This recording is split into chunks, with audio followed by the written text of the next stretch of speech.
Coming up today, our spring training special. We go live to Surprise, Arizona, that is. Meet the Royals head team physician caring for the players. Plus, the unsung heroes keeping athletes' bodies ready to play ball. Here, Royals players highlight the important work of those athletic trainers. And Tommy John surgery as a teen. See a high school pitcher getting professional level care.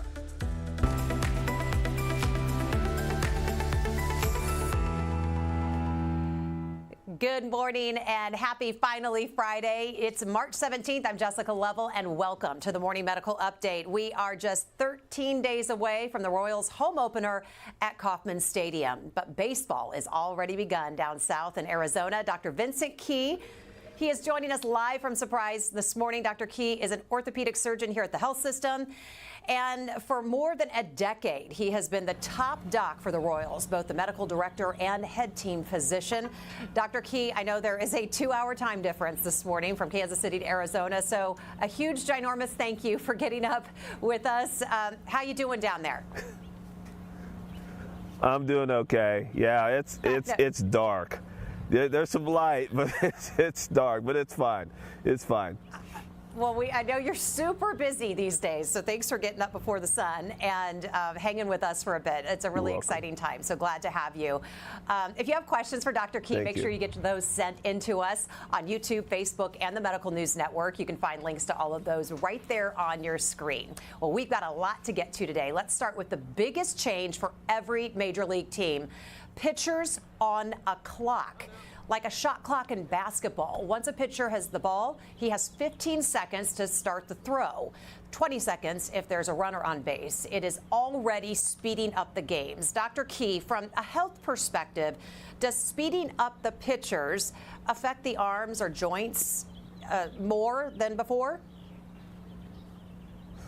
Well, I think the thing is, the number one thing is a lot of these kids that are down here, the pitch clock and things of that nature were instituted in the minor leagues last year. So from a major league level, it's going to be a first. I think it will speed up the game. It keeps the game moving in terms of them not being able to sit between innings. I don't think it'll really affect the overall health of their shoulder and elbow very much, but especially in cold weather, things of that nature, it'll definitely help. So from a fan perspective, do you like this pitch clock idea? Well, I think it's fine. I think, again, speeding up the game, the games can get pretty long. And it's hard, not only for the fans that are my age, but especially the little fans that are, 7, 8, 9 years old. There's only so much cotton candy and hot dogs that you can have. So I think overall, speeding up the game will be a good thing. Yeah, I like that personally. I'm a parent, too, of young ones, so I get that. So casual fans, though, might not really think about the force, that major force involved in a pitch. So help us understand how much stress a fastball puts on the arms, the elbows, the shoulders. Well, I think, the big thing is the torque. It's not natural to throw a baseball. So there's a lot of peak force, sometimes 3,000, 4,000 meters per second being torqued in the arm when you're throwing a baseball. So again, a lot of stress, and it's very important that we get so focused on the elbow that all the other things are right to decrease the force it's being transmitted to the elbow. So that's a big thing. Everyone just really concentrates on the elbow, but a lot of times when you have injuries, the elbow is really a victim of everything else not being right. So it's imperative that we get all those other things right, whether it be the shoulder, whether it be the shoulder blade, your core, your lower half, because most people don't understand, to be able to throw a baseball at the velocity that these guys are throwing, that you have to really have a strong core, you have to have a strong lower half. So, Dr. Key, you're the Royals medical director, as we know, but you also treat the everyday athletes. We caught up with one of your patients. He's a pitcher from Ottawa, Kansas. He tore an elbow ligament, and his dad and him talked with us about what it's like having Tommy John surgery and then going through rehab. My name is Jake Titus, and I had Tommy John surgery. There was like a pretty prominent pop when it happened. It really didn't hurt that bad, so I just stopped throwing after it and then noticed it like a week later. The throwing wasn't the same.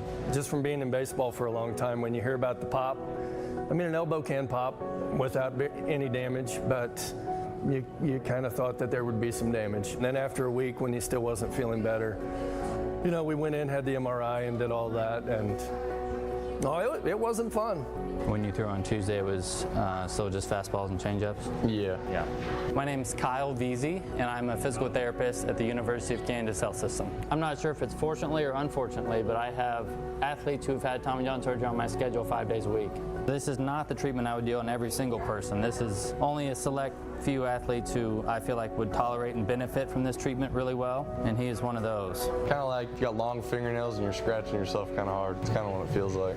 He feels super professional because it always sounds like he knows what he's talking about, and I'm pretty sure he does. Explains everything pretty well. At the end of the day, it's all about the athlete and helping their arm recover and helping them feel the best they can. And nothing I felt has me worried or concerned or felt way different today than it has. It's been feeling better too, so. Physical therapy has been very long. 3 days a week, 2 days a week, on and off, on and off, on and off. His first 90% bullpen, he hit 90. And then it didn't feel so good. But he hit 91 the next time. And then it didn't feel so good. And it's just up and down, up and down. Hey, everybody. How are you? How are you? Good. How you doing? Good. No, Dr. Key's been great, and Kyle's been awesome. So it's just comforting to see and to know that they know what they're doing. Play your position, be a good teammate, get through the year, get to the SEC. Let's go. You know, him going to Kentucky, he's going to be able to learn from some of the best coaches around, play against some of the best competition in the country. And he's got to continue to work hard, which he does. I got the God-gifted talent to do it, so I think I just got to work hard. Back out live in Surprise, Arizona with Dr. Vincent Key at spring training. So, Dr. Key, Jake seems like he has a bright future in pitching, right? Yeah, this kid is an absolute stud. I didn't know anything about him, but then, you know, people were like, hey, do you know this kid? Hey, this kid hurt his elbow. Do you know of him? And I'm like, oh, you know, I mean, when you have a kid that's, you know, throwing in the mid-90s in high school, a lot of people are going to perk up. And, you know, Kentucky is going to get a gem in this kid. And hopefully I'll see him on my radar come draft time. That's what I was going to say. He's gonna be fun to keep an eye on and watch. So are kids throwing harder these days, or just can they throw harder these days? Well, I think there's just been the evolution, if you will, of these kids. They're a lot bigger, a lot faster, a lot stronger. But the other thing is there's been this absolute thing about velocity, and everyone's trying to throw harder. It's funny how I think to some degree we've gotten away from pitching, and it's just a lot of kids are throwing. So with these kids trying to find velocity any way they can, couple that with the size of these kids. You know, we have kids 6'6", 6'7", 6'9", throwing a baseball. You know, there invariably is going to be some injuries that occur. So it's not just the doctors caring for Royals. Athletic trainers are there. They're day in and day out. We ask players how important those athletic trainers are to them. Here are their answers, starting with a pitcher who missed all of last year with a back injury. I mean, after the year I had, they mean everything to me. They're just, you know, the support system that you need, and they're the people that you need to make sure you're performing at your top capability, and all of them are always willing to help with open arms, so they're incredible. I think at times as athletes we just want to run and gun and keep going, and we think more is always better. So, you know, just having those guys there to remind you, hey, you got to manage your workload and it's a long season, so usually they're right. Those guys are the backbone, man. They keep the guys out on the field. Their work is invaluable, and it often goes unnoticed unless something goes wrong, and then people try to point the finger. But these guys work as hard as anybody, and they have the most education of anybody in that room too. So you respect a lot of what they do. Any bother or something I don't feel comfortable with, I let them know, and they make sure they fix it. Keep me on the field. They do a great job getting us ready each day, recovery, working out things, soft tissue. They really are the magic workers that make us play every day. And we are so glad to bring in the head athletic trainer for the Kansas City Royals, Kyle Turner. Kyle, good morning. How are you? Good morning. Doing well. Thank you. Good. I know. I thank you so much for getting up early with Dr. Key. We appreciate it very, very much. I know it's been a long week, and you got more to come. So we just heard those players literally singing your praises. Athletic trainers, probably the hardest working members of any pro sports team. How many hours are you putting in every day? Probably right now anywhere between 12 and 16. By the time we get here in the morning, get things set up, we also take care of ourselves. Most of us try to work out in the morning so we can kind of get our own engines running, and then by the time we wind down at night, it's usually 6, 7 o'clock in it's spring training day. So, and unfortunately, it's usually 7 days a week. Yeah. And then you get up at 5 a.m. to hang out with us in the morning. So we appreciate you sliding us in. How do you help players recover after the game? What kind of work you doing? Well, it's very player dependent.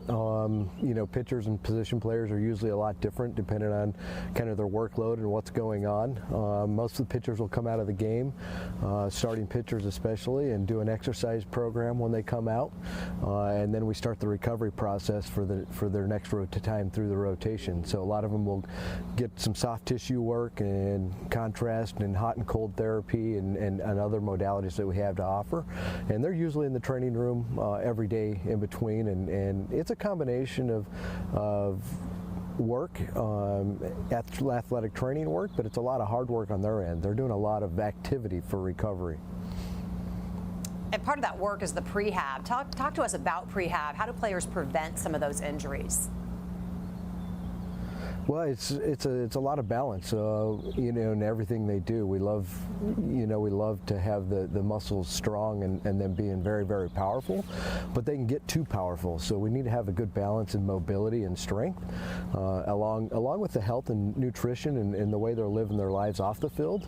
Plays a very, very important role in how they recover in between starts or in between outings or every single day. The baseball is very unique in that it's one of the only sports that plays every day. So we have to really focus on movement and recovery, nutrition, sleep, and the whole gamut of health. Kyle, we asked players if they have a favorite pre-game stretch. Here's what they had to say.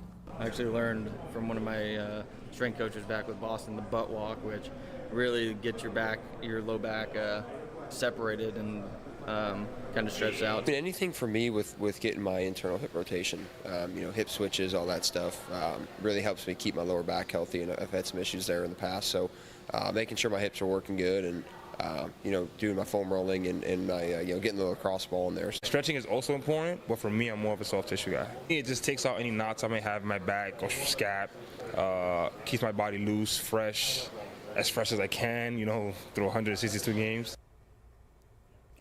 Okay, Dr. Key, Josh Taylor said he likes the butt walk. Are you going to demonstrate, or are you going to tell us what that is? Nah, I'm not going to demonstrate the butt walk. What is it? Yeah, there's all.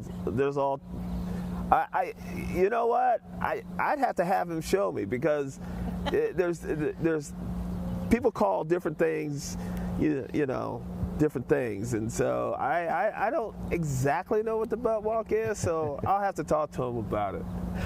Okay, put that on the list for later. It's a little too early for the butt walk, I think, for you, for sure. So, Kyle, some players said they prefer soft tissue work instead of stretching. So what are they talking about with those type of workouts, and how does that help? Well, it's a combination of kind of massage with movement. A lot of things we do is active release therapy, and so guys are kind of moving through movement patterns and gaining mobility in their arms and bodies, in combination with soft tissue, as we call kind of massage is the general term for it. So Kyle, you've been doing this a long time, 14 years with the Royals. How has technology and technique improved over time? Oh, I'd say tremendously. There's been modalities in the game forever, but it's kind of ironic is that what's worked 25, 50 years ago, there's photos throughout the league in athletic training rooms of Mickey Mantle and Babe Ruth laying on the table with a heat lamp and the athletic trainer giving them a massage, and we're still kind of doing the same thing today as far as that goes. But technology, we have to, we have to stay up on top of it. With every year there's something new in the elements and modalities, and we have to be very versed in keeping up with technology and keeping up with the trends of the game as well. Mm-hmm. So we talk prehab. Let's talk rehab and physical therapy. We hear athletes call it a grind. Dr. Key, how would you describe it?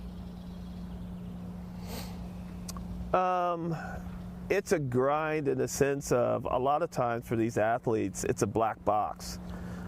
They don't know in terms of therapy what they're going to, be into, right? And so I think the thing is, it's imperative not only for me, but more importantly for Kyle, to be able to walk these players through what they're going to experience. And I think if they can get a gist of it, and it's a partnership, it's a three-pronged approach between myself, Kyle, and the athlete.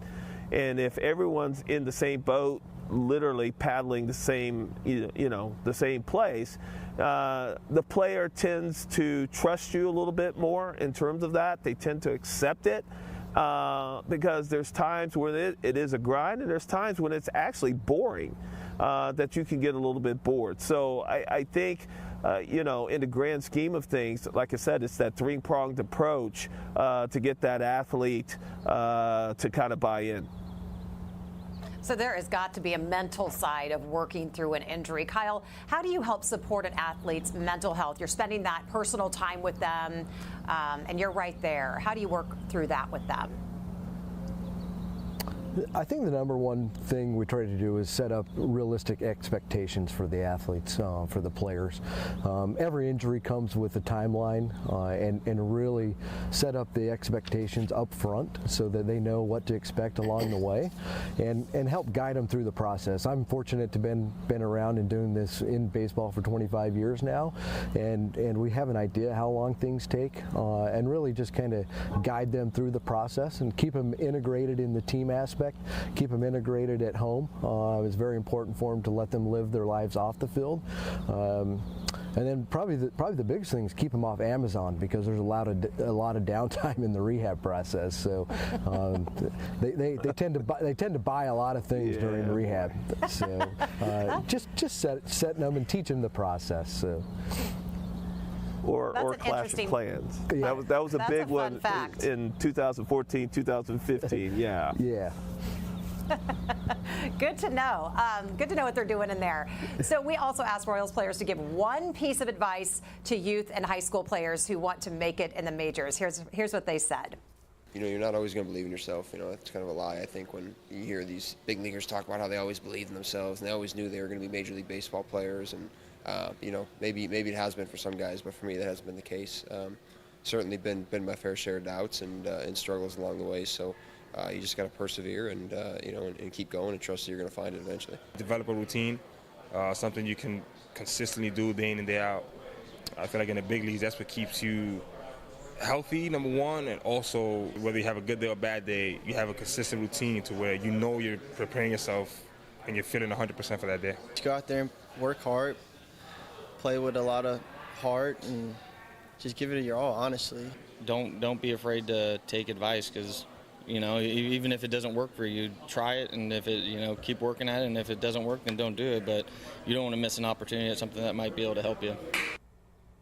High school baseball season is starting, so of course we want tips from both of you. Dr. Key, I'll start with you. What should young players do to prevent getting hurt? I think it starts not just when the season starts. It starts before then. And I think the biggest thing is, when do you start getting ready for the season? Most of the time, the high schoolers start their tryouts are the first week in March. So the pitchers should be starting to get their arms ready at the end of December, first part of January. I usually say 8 weeks before. If it's a position player, probably about 6 weeks before. And if they can kind of prime the pump and get their bodies ready, because the one thing that happens is that the intensity and the volume go up.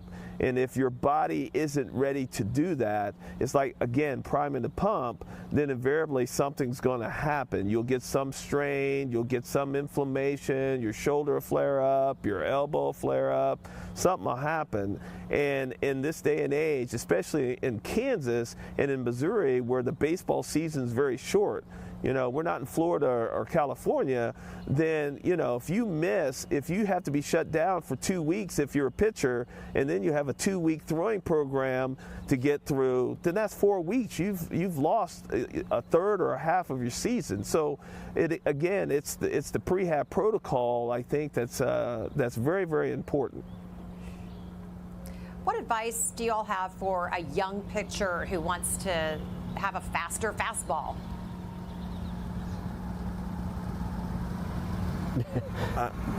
You go, Tizzle, because Gonna make me answer that. Yeah. It's with anything, strength training, mechanics. I think, and then making sure that their body can truly handle that load. The increased velocity is crucial. We don't want our young players to get velocity too fast.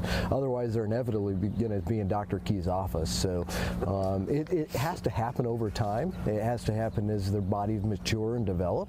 And seeking velocity at a young age is probably not the best answer. But it is through strength training. Strength training and long toss. There's a lot of different programs available to kids now to gain velocity, but I caution that they don't do it too quickly because their bodies aren't ready to handle it. Yeah. I think guys, hang tight. We are live in Surprise, Arizona. Oh, go ahead, Dr. Key. No, what I was going to say is, and KT's right, is that these kids got to learn how to pitch first. Learning how to put a ball in a certain spot is neuromuscular. That's something that's learned over time. Some of these kids, they'll be 5'2" one day and 6'2" the next day. So with their size, that velocity, some of the velocity is going to invariably come. It's just, the thing is that being able to put a ball exactly where you want to put it, when you want to put it there, is neuromuscular, and that's learned over time. Good to know. Great advice, guys. Hang tight. We're live in Surprise, Arizona. We're going to get a quick check on our COVID count from Dr. Dana Hawkinson, Medical Director of Infection Prevention and Control. Good morning. I'm a little jealous. It looks kind of nice down there, doesn't it? Now they have some sun coming up. So I know. Good. It's getting us in the spring mood for sure. It's always good to see and hear Vince for sure. He's done such a wonderful job. Always good to work with him as well. Right now for the COVID count, we've been about steady. I think we are trending down a little bit. 51 total, but 30 active. Unfortunately, still a high proportion in the ICU, 7 in the ICU, and 2 of those on the ventilator as well. So, Doc Hawk, I want to talk to you about something. The CDC shared some new numbers yesterday showing maternal mortality spiked during the worst of the COVID-19 pandemic. Deaths connected to pregnancy or childbirth jumped nearly 60% between 2019 and 2021. Quite frankly, there was already a shameful mortality with pregnant women in the U.S., as we already knew. But what about COVID just made it so bad for pregnant moms and new moms? Yeah, this is pretty stark, and it is extremely unfortunate. The death rate, the maternal death rate, has been increasing since 2019. And unfortunately, we understand that the hardest hit communities are those with the highest discrepancies in the access to care. Right now, what this shows is that maternal death rate has continued to increase since 2019 through 2020 and 2021. But also, the starkest increase has also been in those non-Hispanic Black mothers or communities. And that, I think, is one part of the pandemic which we have seen as well, and it continues to be unfortunate. The report doesn't necessarily lay out why. It is just reporting the statistics, but I think we can imagine it is multifactorial, and there are many reasons why this occurs. And again, it is unfortunate living in this country. We need to continue to help improve the public health and the medical infrastructure so that we can get access and give access to everybody that needs it, especially those young mothers and certain communities, specific communities as well. Yeah, the know better, do much better theory for sure. Dr. Hawkinson, thank you for that. Any reporters on the line today? Let's get to our community questions. And Kyle, first one is for you. Angie wants to know, how are players' bodies different at the end of 162 games in a season compared to where they sit right now? They are completely run down and fatigued, and most of them will go home for a week and hardly move. Their bodies and body weights, their entire body composition changes from day one to the end of the season. There's not a guy in our clubhouse that's not worn down at the end of 162.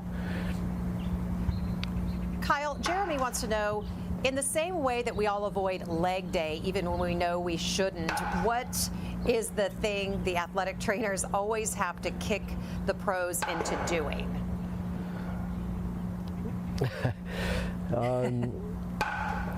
It's kind of different per guys. You know, a lot of the pitchers will come out of a game and throw 7 or 8 innings and not want to do their shoulder programs, but we strongly believe in it. They develop routines. I'll be honest with you, they all kind of enjoy working out and doing that part of the job. I think the toughest thing is actually slowing them down sometimes and letting their bodies recover. Teaching them to do that end of it is as much as it is to teach them to work and get them to work. It's actually getting them to slow down and recover. Dr. Key, Chris wants to know, last question, what are a couple of the big things you're looking for in these preseason games? A lot of it for me, for the pitching standpoint, even from the hitting standpoint, is volume. Some of it is based on how they came into camp, you know, what their regiments have been coming into camp. But for the most part, guys are ready to come and compete. So, like KT said, a lot of the time, sometimes it's kind of holding them back a little bit, and letting them work too much, too fast, too soon. That's where sometimes little sprains and strains can kind of come into play. Guys, I want to get your final thoughts, but you may be a little sleepy, but we're really cold here. It's actually snowing in Kansas City. It was 25 degrees when we came in this morning, so I feel bad, but not that bad for you getting up early. But we certainly appreciate it. Kyle, let's get your final thoughts from Surprise, Arizona this morning. No, just we're all excited to get going, get back to Kansas City, and get to opening day. Our biggest thing right now is to end healthy, keep our roster intact, and so everybody can start on time and be ready to go. And I think we're on a good path to do that right now. Good to hear. Keep our guys healthy. We appreciate you, Dr. Key. Final thoughts. Ditto. I think. You know, the big thing for me being here is this guy right here. I call him K-Tizzle. He makes my job so easy. I do. I mean, you know, this is year 13, I think. And we've been here, you know, the whole time. And these trainers work so hard, and they're so dedicated. And keeping these guys. And these guys see them every day. I'll see them pretty close to every day, but the thing is that I can't do my job without these guys doing their job. And these guys are the best of the best. And, you know, we've been recognized in baseball as providing excellent health care for these athletes. And, you know, there's teams that come to Kansas City, wait to come to Kansas City to get some of their health care at times. So it is really shout outs to these guys because, like I said, they're in the trenches doing the work. I'm along for the ride at times, and it's just a collaborative effort. I think is the big thing, not only for us and for them, for the health system, and these players really appreciate it. They really do. Some of our collaborators within the health system, I don't think necessarily hear it, but I'm telling you, these players really appreciate the health system and the collaborative effort that we've built. Guys, thank you so much. That would be Kay Tizzle and Dr. Key live from Surprise. I guess that's your D Hizzle. Is that?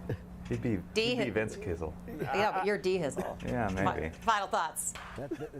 Final thoughts. Thanks to our guests. Doc Yave.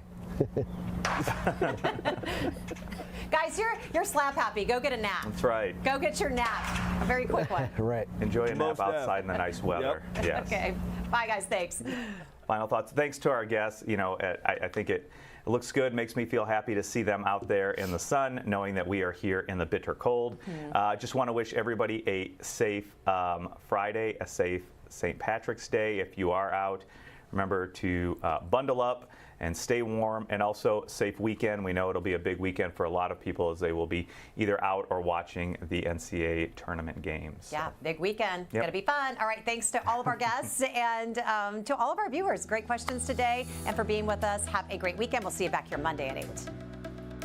Subscribe to our morning medical update and open mics with Dr. Stites podcasts. Now everywhere podcasts are available.